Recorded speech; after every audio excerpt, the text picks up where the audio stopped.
তো তোমাদের ভালোবাসার খাতিরে আমরা আজকে এত দূর চলে এসেছি 1K মানে সাকসেসের একটা ধাপ আমরা সবাই এগোলাম, এখনো অনেক বাকি।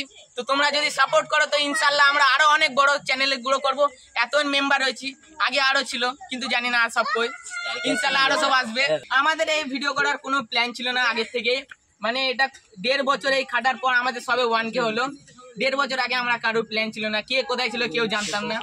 তো এক এক করে বন্ধু হলে, খোঁজবাজ হলে, তারপরে কারো চেনা জানা হলে 2-1 ভিডিও বানাতো, সেই কমেডি বানাতো, সে থেকে শুরু করে আমরা একদিন জোট করে বললাম যে চলো একটা চ্যানেল বানানো যাক। তো সেই চ্যানেল বানানোর খাতির আজকে এত দূর চলে এসেছি 1K এর এক ধাপ। আর আপনারা যদি আরো ভালোবাসা দেন তো ইনশাল্লাহ আরো বড় হব আমরা, আরো কমিউনিটিটা বড় হবে। তো thank you for watching. Like, comment and subscribe করে দেবেন।